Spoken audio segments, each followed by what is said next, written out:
I'm Urvisha, currently working as an SD2 at Flipkart at Bangalore location. I'm working with sellers backend team. My team mostly deals with sellers contracts and claims.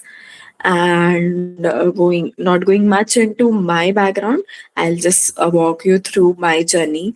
So I recently became SD2 at Flipkart. Before that, I was I had one more experience, that is I was SD1 at Unicus. That's a fintech company. I did remote job over there for a few months, then I joined Flipkart. Prior to that, I was interning at Amazon at Chennai location in the team Alexa. There I had very good learnings and start of my career. Before that, during my college time, I interned with several companies like Urban Company, where I had a data role. Where I learned most of the things about data. Mostly, I was well trained in SQL queries, solving complex problems, all data related stuff, and also gained a lot of business context. Since that was my kind of first intern, I would consider. I also interned with some other companies, but that too, that had very different background.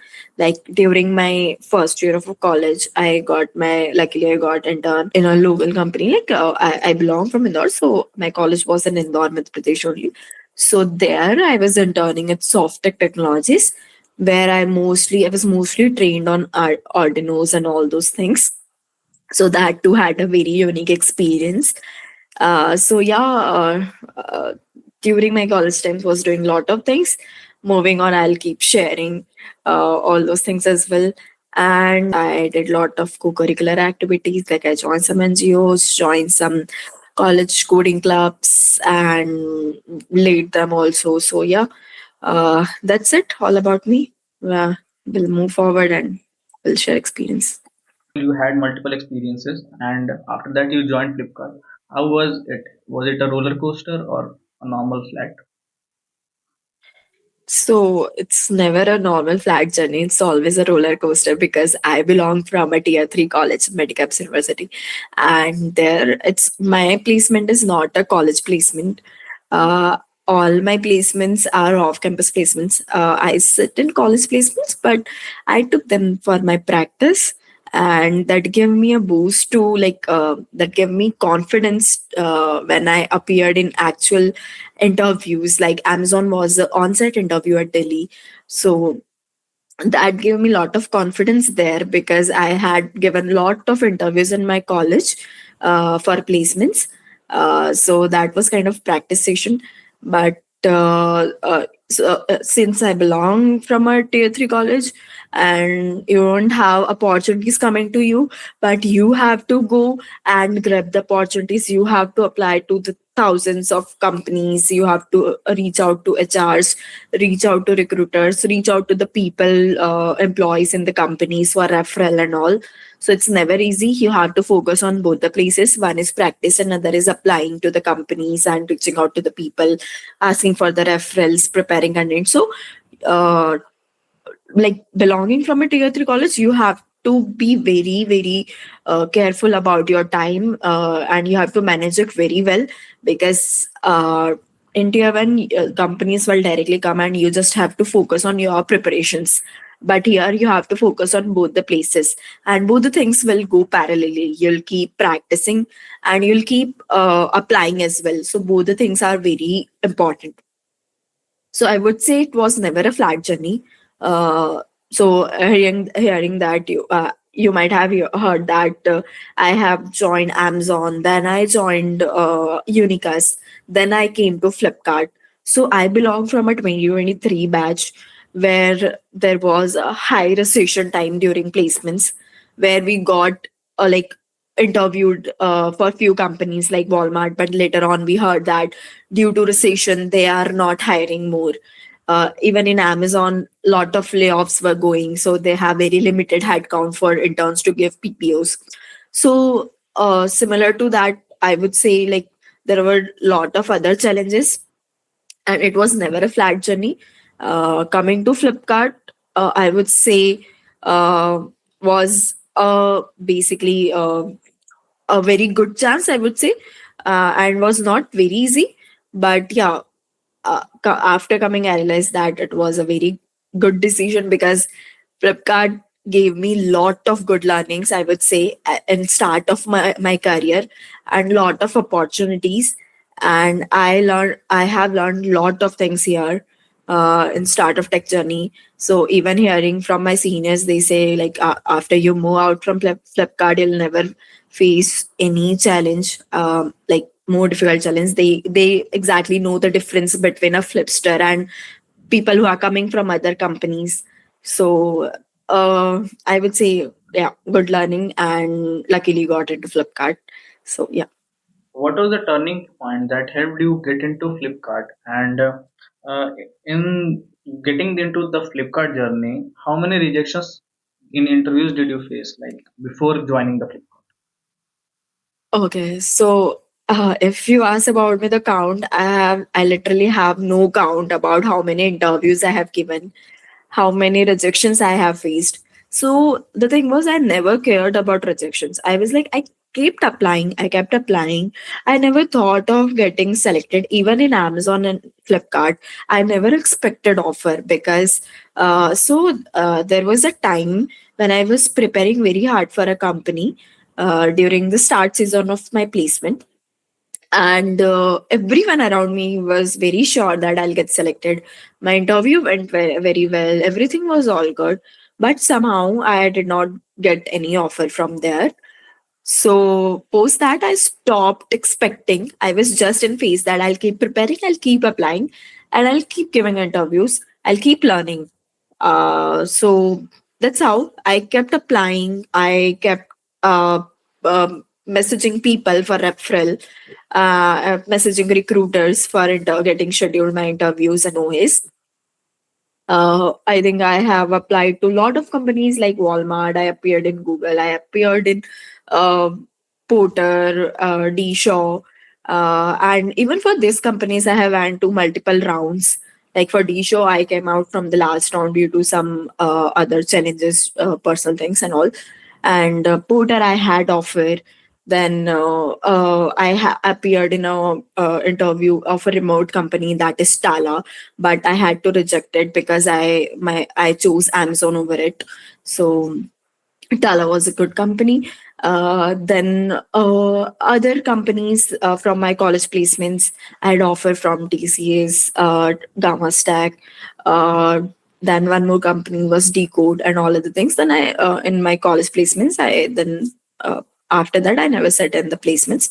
Post I had these three offers, but off campus, I kept applying. I missed a lot of companies like post Flipkart. I had few chances of getting interviewed, but then I stopped giving interview because I decided to join Flipkart as it seemed to a good opportunity to me. And learning was my priority over like money and packages at that time. And Flipkart had like a decent package, I would say. It's not that I was not satisfied with that. So yeah, but uh, I don't have count of companies, but I applied almost to every company.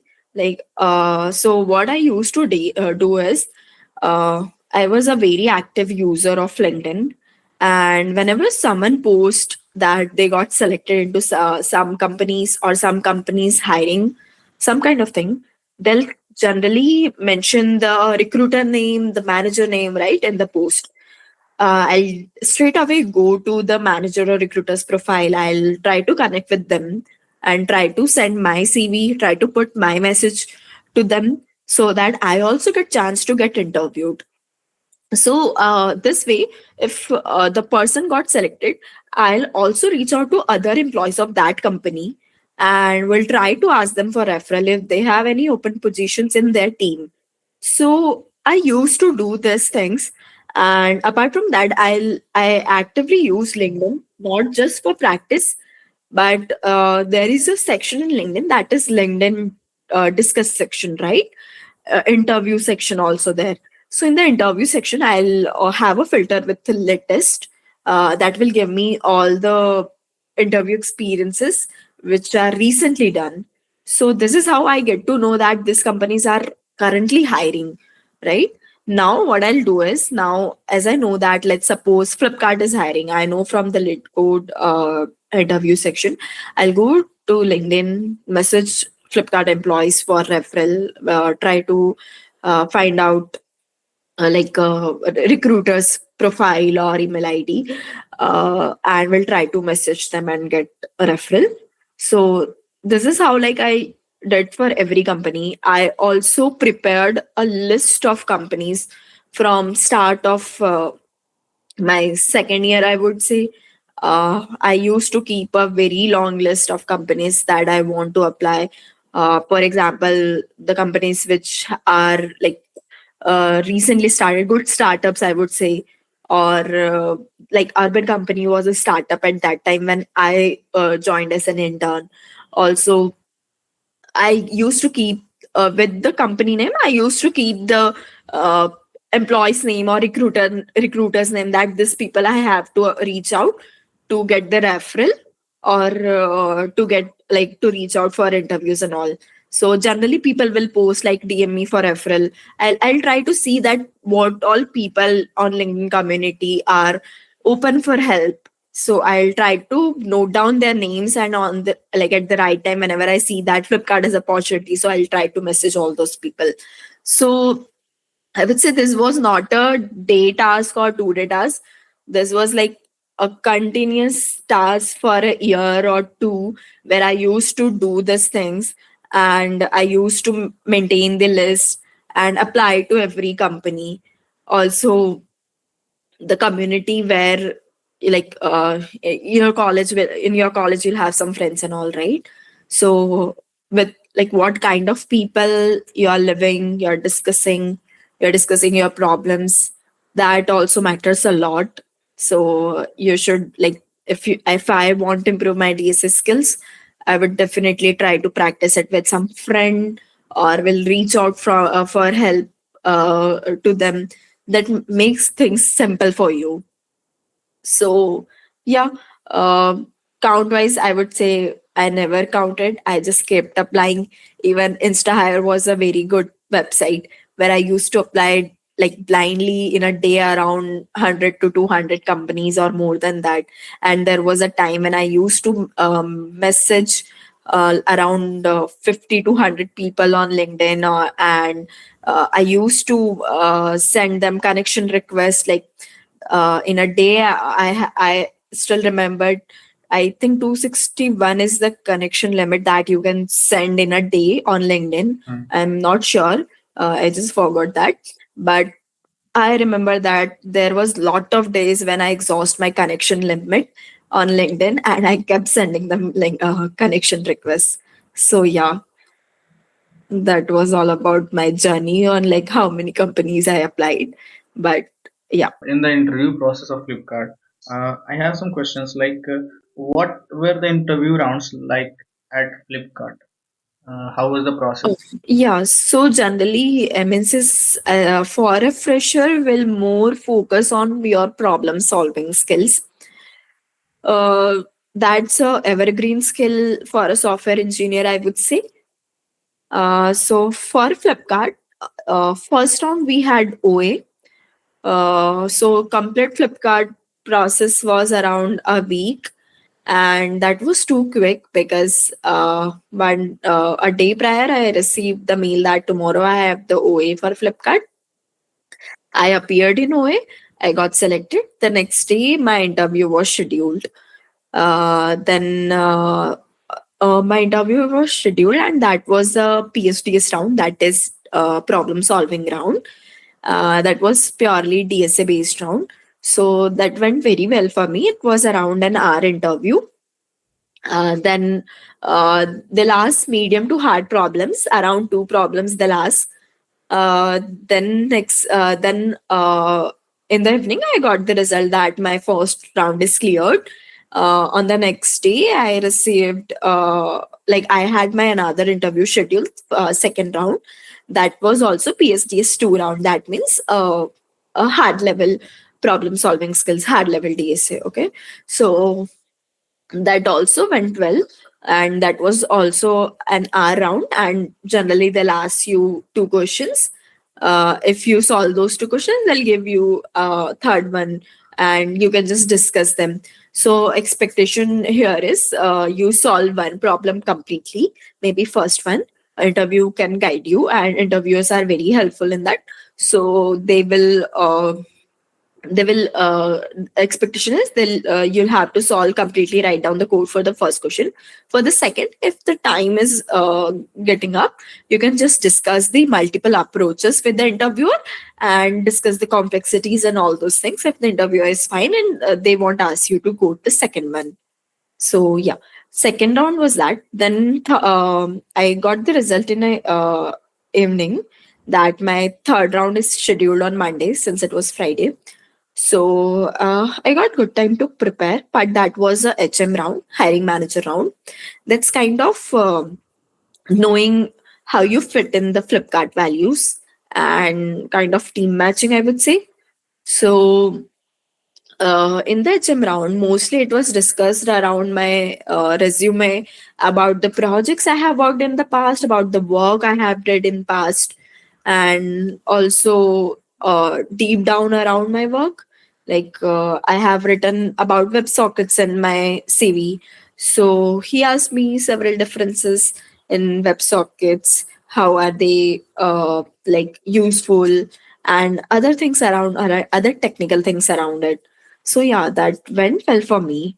And then next day I got the offer that I'm selected. So yeah, I would say there were 4 rounds completely, and it was done in a week. It was a week process. Yeah. In case of level of DSA, on according to lead code, okay. So what level of Oh, DSA is expected and Flipkart interviews mostly in the OA and after the OA, both the rounds. okay. So OA, I would say for me, OA was medium to difficult level. And in interviews, first question will be around easy to medium side, and second question will be around medium to hard side. I would say more on medium side. So yeah, in both the rounds. Second round, like the third PhDs round, one is OA, then PhDs one, third is PhDs two. So in the PhDs two round, the level will be slightly on higher side, but yeah, kind of medium and medium to hard. So this is how I'll rate both all 3 rounds. HM will be around your technical discussions and your projects. Like what kind of projects are preferred and what is PSDS exactly? It's just problem solving round. That's it. Okay. And Yeah, yeah. what kind of projects are preferred? Is it e-commerce more preferred than other projects? Is AI more preferred? And how that project round goes?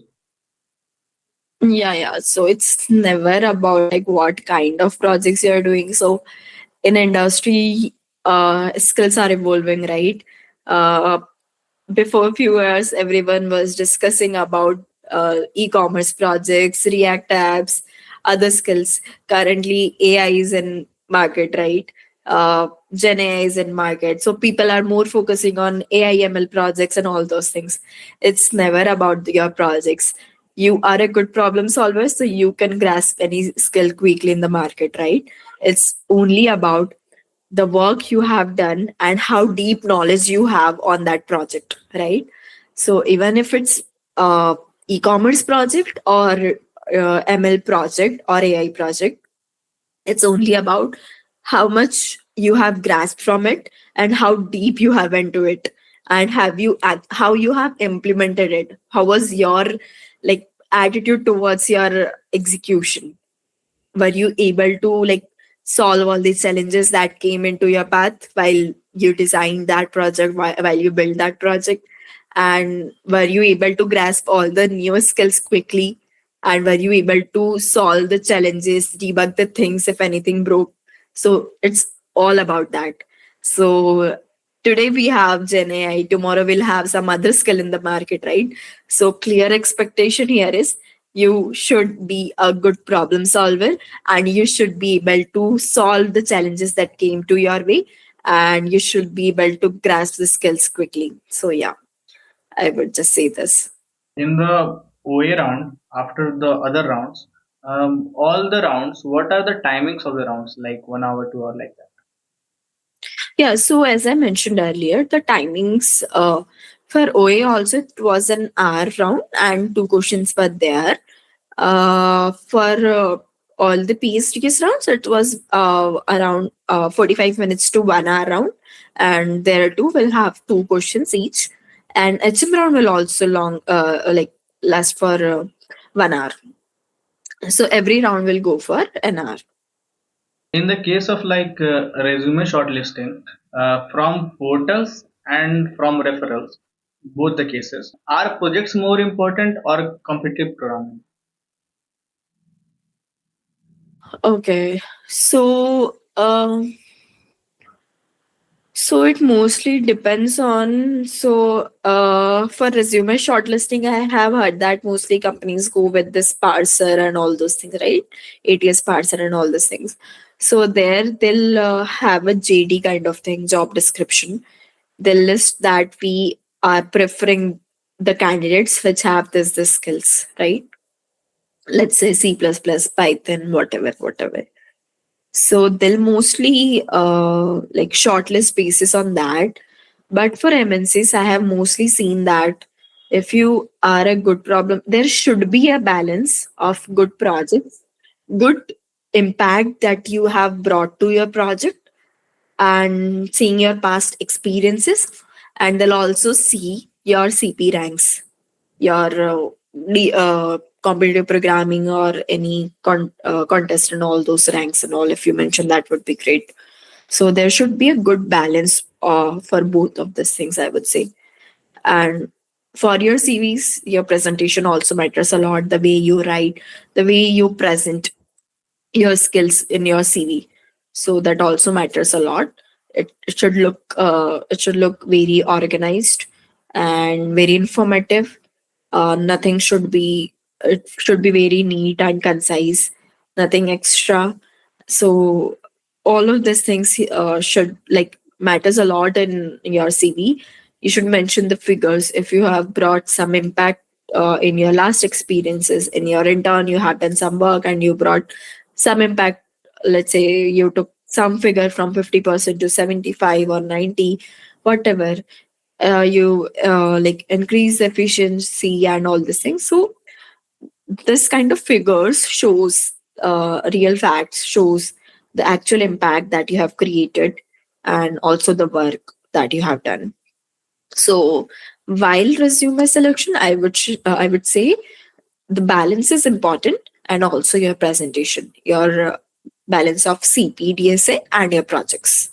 So also your past experiences is very plus point.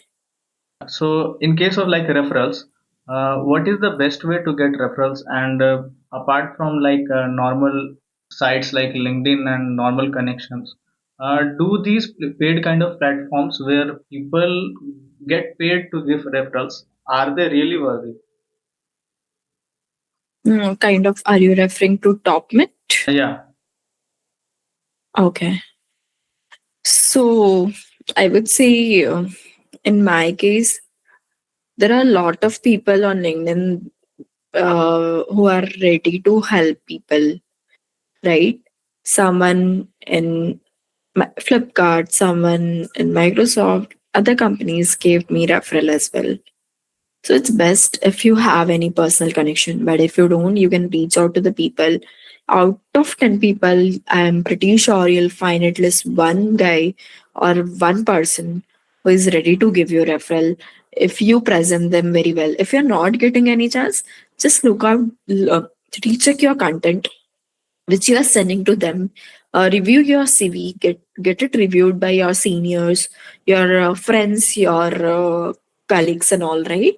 So self review it and resend it to the people. Follow up with them. Once you send them your content, your CV, and everything, take follow up with them in a day or two if they need something else or they have provided referral. So, so the people with whom you are asking for the referral are the working ones, right? So they might forget to refer you. They might be busy in their work. So it's your job to follow up with them and remind them to refer you for the particular job ID. Also, you give them job ID and everything handy so that they don't have to put so much efforts to refer you. Right now, uh, talking about the paid things and all these things. So I would say paid things is fine, but you can easily get people on LinkedIn and other platforms who can give you referral. If you're not getting, you may go to this paid things. Uh, I'm like I won't. I would first ask you to go to this LinkedIn and other platforms like InstaHire, where you can reach out to recruiters. But yeah, if you're not getting, then yeah, you can go to the stop it and all. Um, I won't comment much on that. And apart from that, InstaHire also is a good platform. Then you have Naukri and other platforms where like who are actively recruiters are actively posting the jobs over there, right? You can also reach out to directly STMs, the managers who are hiring in their own team. So if they like your profile on LinkedIn, they can forward it to the HR and HR can directly schedule your interviews, right? So this way you can follow up with them. LinkedIn is somewhat like I agree with the point that it is very tedious task to send the same message with some personalized name or whatever to hundreds of people. No doubt that is like very time taking task. But yeah, you will have to put efforts for that. If you have some personal contact, then like it's too good. Do freshers really get to work on the legacy systems like the system that Flipkart is directly using for the consumers, or they get only support roles to work in the starting points? So I would say if you compare any other MNC with Flipkart, I am pretty sure that they won't give you this much independence to a fresher or to a SD1, which Flipkart is giving. In Flipkart, if SD1 is performing well, they'll get designing tasks. We have access to prod. We have like it should be that you should be well equipped with everything. So you should have knowledge of everything so that you don't break anything. Like you don't blindly do something. That's the main point. It's not like that as even won't get some kind of work. You can get any kind of work. Like you will get to work with legacy systems. Even as an SD1, I also worked on a legacy system, which is very critical system that comes under order path.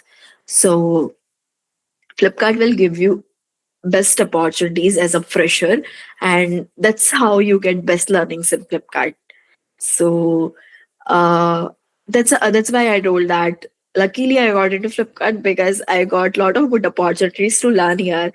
I have seen in other MNCs to access to the prod or to even change a thing in DB, you need lot of permissions and you face lot of access issues, right? I have seen people getting stuck for 10 days just to get a single access. In Flipkart, it's nothing like that. So getting access is just 1%, 2% away. Even for broad things, it's just they should have that trust now on me that I know the things and I won't do something blindly and I won't break anything because obviously it's prod, right? So we don't want that we break anything. But yeah, people are very supportive. If you are doing something in someone's guidance, definitely you'll get lot of chances, lot of opportunities to work on production things, and people will support you even if you break things. People are there and they are ready to help you basically. Flipkart Big Billion Days, like these kind Yeah. of situations.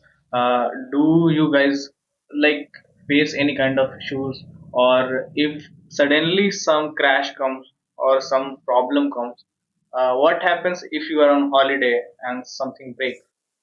And how do they have people who handle these kind of situations in people's absence, or is it like you have to just leave everything and go back? First thing was if BBD, so we call Big Billion Day sale is a BBD, which is a kind of biggest fest in Flipkart. I would say greatest sale of the year, biggest sale of the year.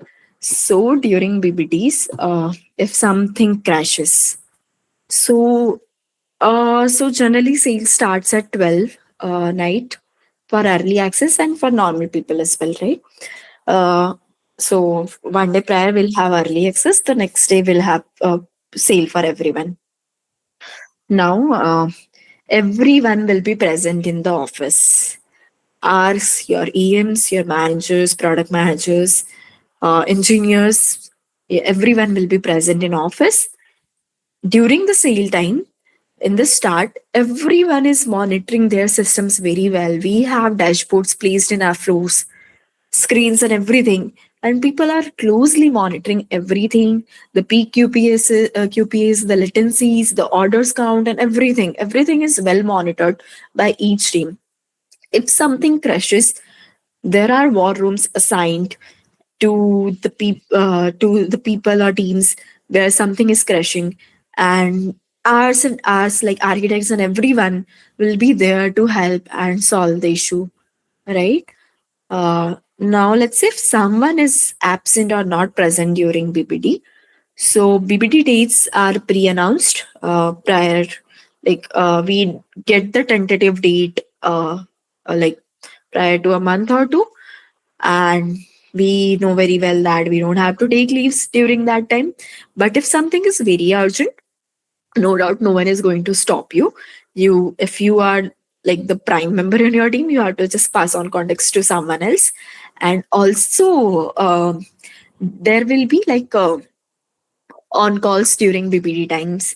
So there will be slots for on calls, like uh, 8 hours or 12-hour slots for on calls. So peak time will be given to the people who have most context on that critical service, which is coming under BBD path or BBD flow, let's say order or user path. So and there will be not single on call in a single slot. There will be at least 2 to 3 people in that single slot who will be monitoring the things. So engineers are like putting a lot of efforts during PPTs, and they are actually monitoring the services very well, and they are closely monitoring and resolving issues. If something is crashing, complete team is there to help, and architects and everyone is present, and we have war rooms. We face a lot of challenges, we have fun, we enjoy BBDs a lot, I would say, and we have most learnings before that and during BBD. So BBD preparations will generally start 2 to 3 months prior to BBD. And mostly to ensure that we don't face any challenges, we have been given some target QPSs and latencies from our downstreams, upstreams, everyone, and from marketing team that this much orders we are expecting this BBD, and systems are well tested on very higher QPS. Like we have like on target QPSs, and load testing and everything is performed thoroughly before PPD. So yeah, even central teams will perform, and even our internal teams will also perform test testings. In the case of interviews, do Flipkart also ask system design questions, or for the freshers mostly, or in the experience section, how much system design you should know to clear the interview if they ask? Okay, so to answer your first question, for freshers, system design is never asked in Flipkart's interviews. For freshers, we mainly focus on problem solving. For SD2s roles and SD2s and above, uh, machine coding and system design is asked in their interviews. For a fresher, in the experience section, how much system design they should prepare. So I would say they should know each and everything about their project, their experiences from top to bottom, everything. Like how if they have worked on some system in the past, they should know. how that system works, what databases they're using, how that system is designed exactly. So only whatever they have worked, they have something in project, or they have some skills learned side by side, they should know end to end of it. We are not expecting much of system design from a fresher, but we just expect that whatever they have written, whatever skills, at least they have worked on something, and they have acquired some skills, and they have actually worked on it and implemented something in their past. How the day in life goes in case of the people who are working in Flipkart as SDE roles. Okay, so a day in life of my Flipkart. So I would say it's too different on different days. So if you ask about me prior to BBTs, I might say you that it's little hectic because I had to do lot of things. And if let's say someday there is some production issue, or if I'm on call and there are a lot of production issues or a lot of user call outs, my day might look hectic. But some days are little chiller, like where you don't have any production issues. You just have to focus on your tasks and you have to complete your tasks independently, or maybe cross team or within your team.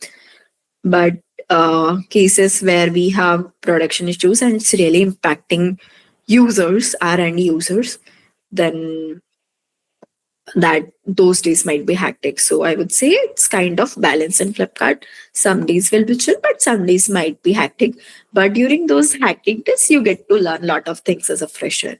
Even as experienced one, you sometimes you get to know something new during solving bugs or giving RCS, right? So you work with architects even. So you work with SD3's architects, EM. So you get good experience basically. So in case of like code reviews, how the code that you write are getting reviewed in Flipkart mostly, and how strict they are. Okay, so Flipkart maintains good code quality. So as every company today, AI is being used by every company, right? So we are also using some AI tools to review our code at first level. Then there are at least two reviews mandatory within my team. Every team has some different policies, but yeah, one first review is done who has domain context. Second review on the technical side of your code. So there are in total three reviews being done: AI and two by actual persons reviewers. So about strictness, I would say it varies team to team and your service to service. But yeah, we maintain good code quality, and we actually track metrics around that. Metrics around that. So yeah. In case of production issues, how often they occur? So it's like again I would say varies team to team, service to service. Uh, Talking about my team, so we have like we have production issues, but then we generally improve on those things. We keep fixing the things. Then we stabilize some system. We build some other system. We build it from scratch. There we will get some issues. We keep fixing them. We stabilize that system. So it's kind of a continuous process where we'll face issues, we'll keep fixing them, we'll stabilize this system. So that's how with the issues, we get feedbacks on our work, on our design, on our system, right? And that's how our system improves. So talking about the frequency, so I was working on a legacy system since last few months in my team. So before BBD, we faced lot of issues, lot of production issues. My complete days were going in resolving the issues, right? But somehow we have to stabilize it because big billion day sale was approaching very near.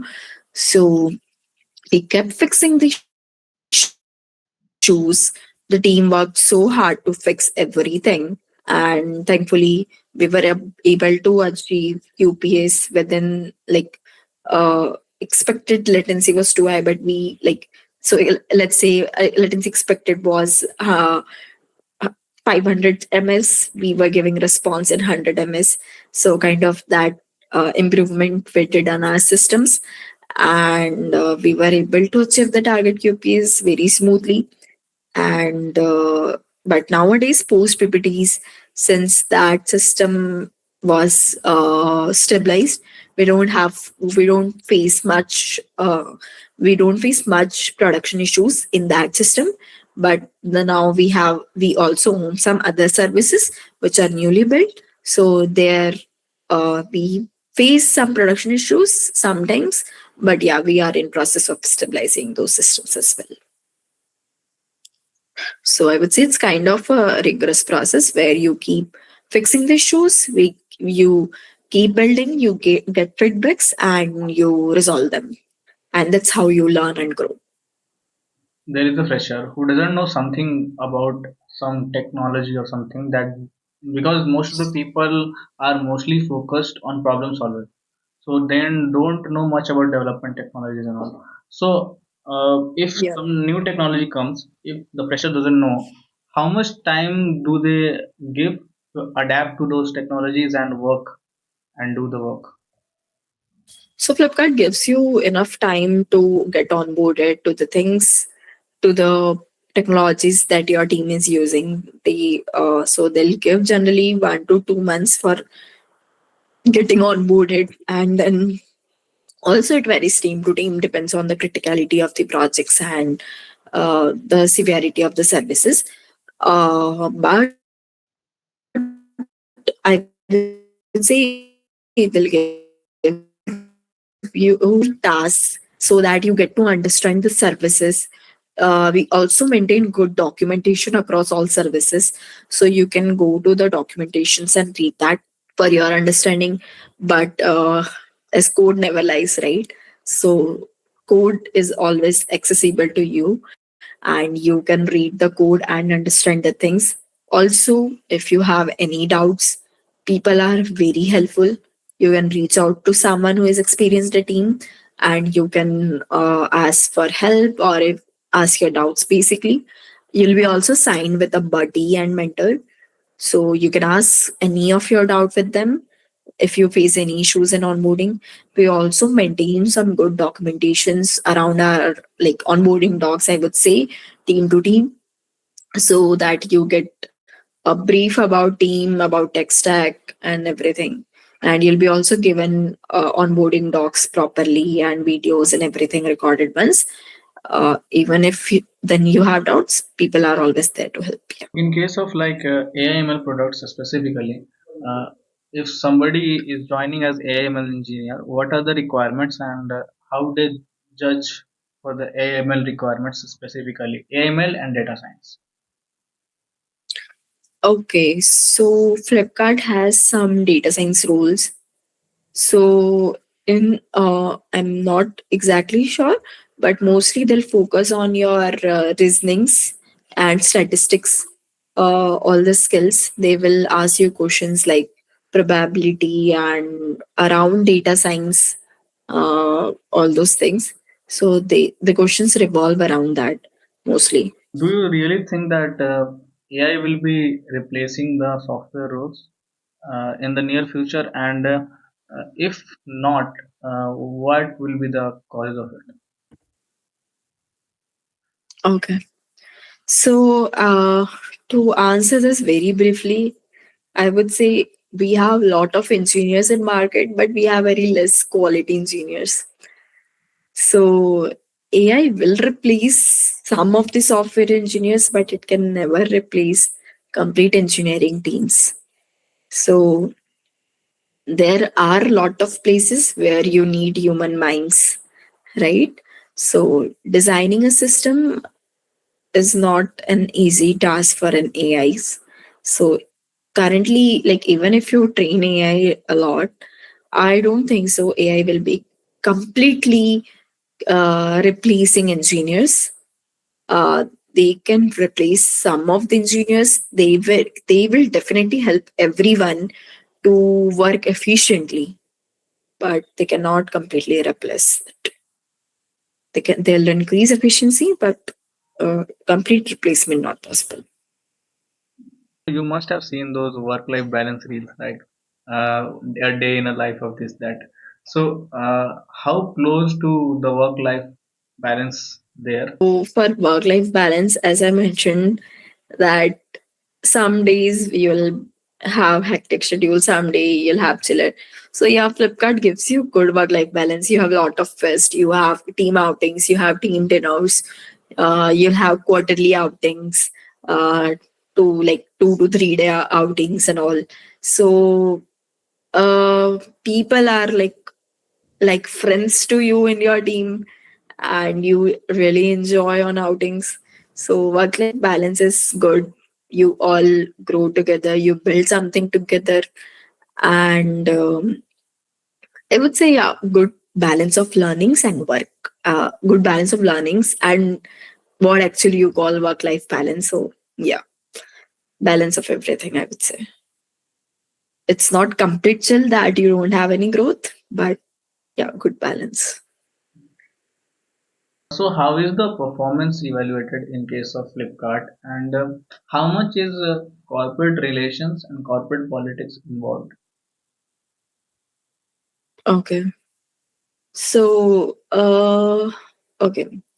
Performance evaluation is generally done. We have year-end performance review. We also have mid-year review. So generally, twice in a year, we'll have our performance reviews based on your performance in your team. And about this corporate relations and all, I think Flipkart maintains a very healthy relations within the employees. I have seen Flipkart employees becoming friends and bros for life after they leave. Like even they when they leave Flipkart, they like actually mention in the mails that I really got some friends for a lifetime from here. So I would say Flipkart has a very good culture. What are the tech skills that you think will matter in next 4 to 5 years? Text. Okay. I would say it's mostly like it. I won't comment on what matters a lot. There are fields which require Java stack. There are fields where you think Python will work best, Golang will work best. I strongly believe that AI and Gen AI will go hand in hand with every tech stack, every field in our software journey, whatever tech stack you work. But I can't comment much on what will be most important, but it depends on your use case and your projects. The career mistakes that you have made that freshers can avoid. I think I won't call mistakes actually mistakes. So they might be opportunities or they might be some different learnings. So there was times in my college preparation when I used to see other people that, oh, people are learning blockchain, people are learning AI, people are doing some other things. I was getting distracted with seeing people doing a lot of skills and getting distracted from my path.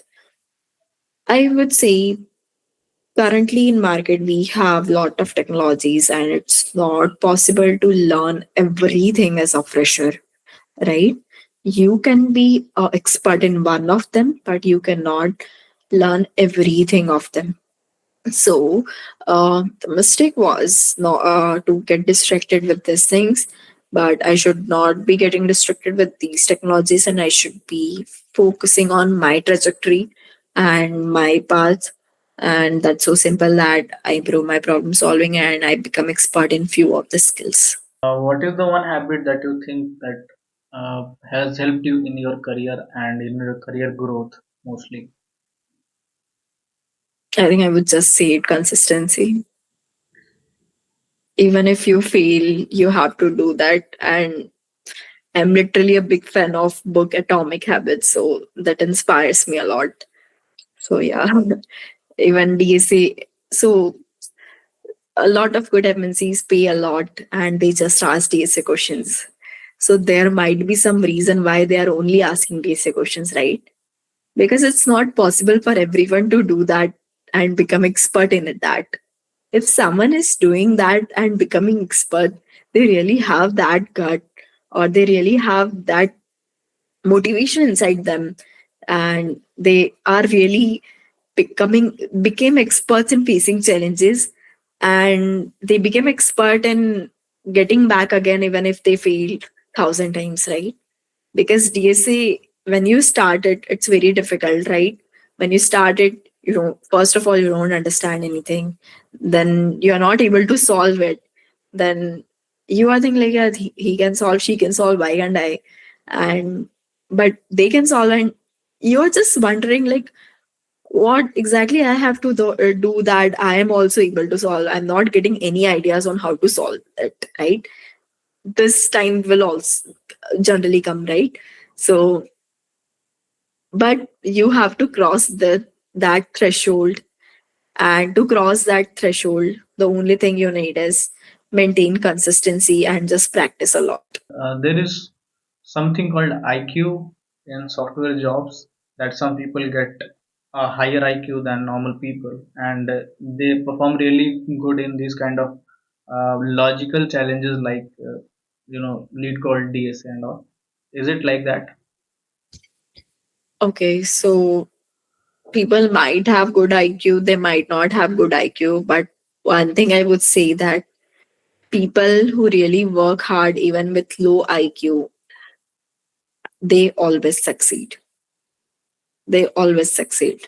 And people with high IQ, with no hard work, 90% probability that they might not succeed.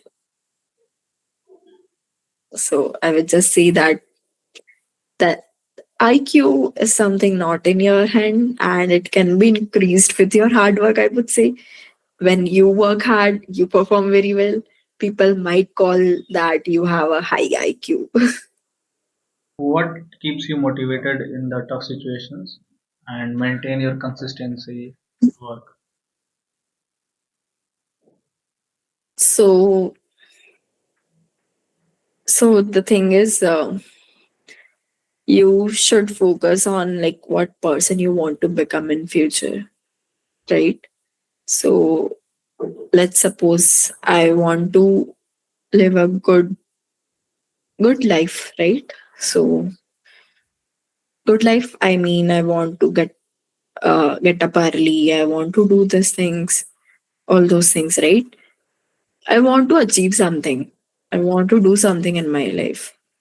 So for that, you need something. You should have that inner motivation always within you, that you keep going. And I just don't know that why, but I just want to keep going and keep going. I don't want to stop. That's it. If you had to start again, suppose you are in college today, okay, and if you Okay. had to start again, what things you would do differently than you did earlier? I would maybe explore more things. I would start DSA early. I would start reaching out to the people early, start reaching out to adopting all the habits that I adopted later on, like practicing DSA, applying to several jobs, reaching out to the people, all those things. I would start all of that very early. So, and I would like to fail early. So, yeah, that's all those things I would like to replace if I start again. So initially, as I mentioned, that I belong from a tier three college. I believe that I like that guidance which I got from my seniors a little late. So I found some good people a little late who guided me actually very well. So I would expect if I start early, I would expect same guidance very early, and yeah. One message that you can give to Indian students who are not from a very big college, from a decent tier 3 college. Uh, I would just say that uh, college is just your mentality. If you want to do that, I'm pretty sure that if you have that inner motivation within you, if you really want to make it, you'll be able to do that. It's just that you should focus on that. Yeah, I really want to do that. Whatever are the circumstances, if there is 1% possibility, I'll be part of that 1%. And just keep practicing, keep going, maintain consistency. That's the uh, best thing I can tell you. That just keep going and become a quality engineer, not just an engineer.